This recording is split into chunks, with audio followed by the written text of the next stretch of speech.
All right, so reading for chapter 11, lesson 4, Texas gains independence from Mexico. Independence means that you're no longer um, depending on other people or other countries. So Texas breaks off from Mexico, like America broke off from Great Britain. Okay. Um, some of the words here are dictator. It's a person ruling a country with total control. You might think of Adolf Hitler if you know who he is. Whatever he told people to do, they had to do it. And this word's a little confusing. Mission, that's a church. So if you think of like a missionary, somebody goes to like a new place um, and they start a church, that church is called a mission. We're going to be reading about how they gained independence, what happened at the Alamo and Goliad, and we're looking at the Republic of Texas and how that was formed. Okay, right, here we go.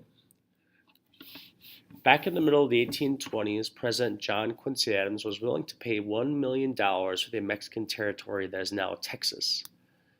A few years later, President Jackson offered to pay $5 million for the land. In both cases, Mexico refused to sell.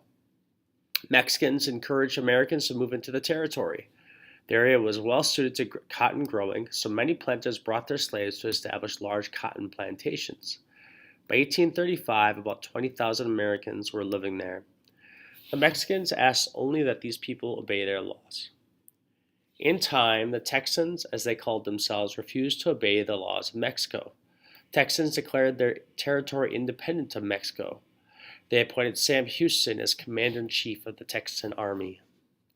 What happened at the Alamo and Goliad? Antonio Lopez de Santa Anna was president and dictator of Mexico.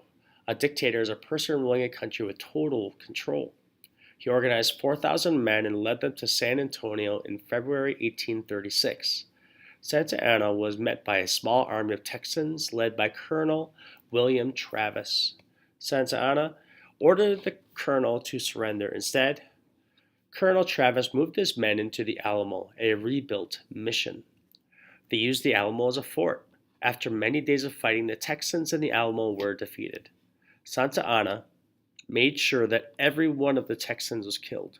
Among the dead were two famous Westerners, Jim Bowie and David Crockett. This picture, the Texans lost the battle at the Battle of Alamo in 1836. Next page. Santa Anna then moved his army to the town of Goliad.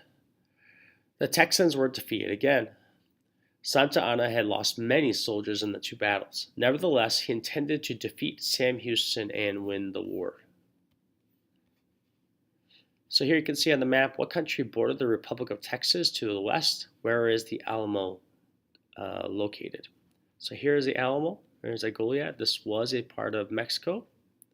Republic of Texas, as it will call themselves, will break off from what country? Mexico. How did Texas win its independence? Sam Houston ordered his Texan army to retreat slowly as Santa Anna pushed forward to the San Jacinto River. Remember the Alamo and remember Goliad were the battle cries of the Texans as they attacked and defeated the Mexican army. Santa Anna, who had been taken prisoner, agreed to give Texas its independence. In October 1836, the new nation elected Sam Houston as its first president. Texas became the Republic of Texas. All right, go ahead and work your way through the lesson review. Blank was willing to pay $1 million for Texas. Number 2, the leader of the Texans at the Alamo was blank. Number 3, the leader of the Texan army that defeated Santa Anna was blank.